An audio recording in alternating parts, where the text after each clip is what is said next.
ئەمڕۆ 102 ساڵ بەسەر ڕاپەڕینی سەرانسەری گەلی عێراق لە دژی داگیرکەرانی بەریتانیا تێدەپەڕێت کە شۆڕشێک بوو بۆ ڕووبەڕووبوونەوەی ستەمکاری و خۆسەپاندن و دامەزرانەوەی وڵاتەکە لەسەر بنەمای سربەخۆیی و دادگەری کۆمەڵایەتی و ڕەتکردنەوەی کۆیلایەتی بۆ ئەنگلیز و نۆکەرانی.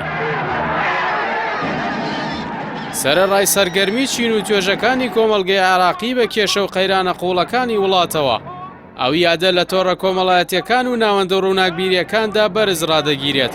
هۆکارەکەشی ئەوەیە ئەو بنەمایی کە مەشخەڵی شۆڕشی 1920یان لەسەر هەڵکرا لە دوای 102 ساڵ هێشتا بەردەوامن و قەتماغەی برینی عێراقیەکان هەڵدەدەنەوە.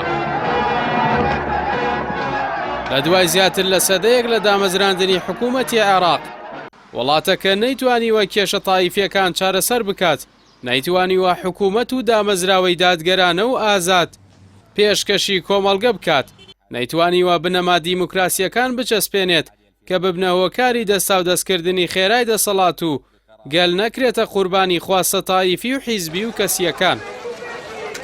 لە هەموو ئەوانە خراپتر ئەگەر شۆڕشی بیست دژی دەسوەردانی ستەمکاری ئینگلیزەکان بەرپاکرا کە سربەخۆی وڵاتەکان خست بۆ ژێرپێیان. دوای 102 ساڵە وڵاتە بووەتە جێگەی ململانێ و سەنگەربەندی ناوچەی و جیهانی هەر ڕۆژە و بە بیانوویەک سربەخۆیی پێشێل دەکرێت. شۆڕشی بیست هەموو پێکاتەکانی وڵاتەکەی لە دژی داگیرکەرانیە خست بە عەرەب و کورد و کەمینە ئاینی و نەتەوەیەکانی دیکەشەوە.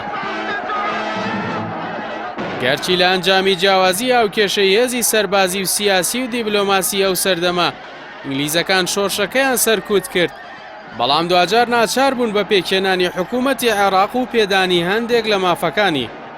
لە هەمان کاتدا ئینگلیزەکان بەوەی ململانی داگیرکردنی ویلایەتی مووسڵ لەگەڵ تورکیادا بە پشتیوانی لە دامەزراندنی حکوومەتی کوردستان لە سلێمانی کەوتنە فرتوفێڵی کارکردن بە کارتی کورد و لەوەشدا زۆرێک لە منەوەرەکانی کوردیان لە خشتە بردو لە دوای دڵنیابوون لە بڕیاری کۆمەڵی گەلان بە قازانجیان لە هەموو بەڵێنەکانیان پاشگەز بوونەوە. دوای سەدەیەک لە بەشداری شۆڕشی بیست هێشتا سیاسەتمەدارانی کورد و زۆرێک لە پارتە سیاسیەکان نەیانتوانیوە خوێندنەوەی دروست بۆ هەلومەرجەکان و ئاو کێشە نێودەوڵەتیەکان بکەن، بەردەوام گرێو لەسەر بەڵێنی وڵاتانی زلهێرز و بەرژەوەندی خواز دەکەن و شکستی کۆن بە شکستی نوێدا دەپۆشن و بە عاتیفە شیوەن لەسەر نەهامەتی و پلانگێڕیە جیهانیەکان دەکەن.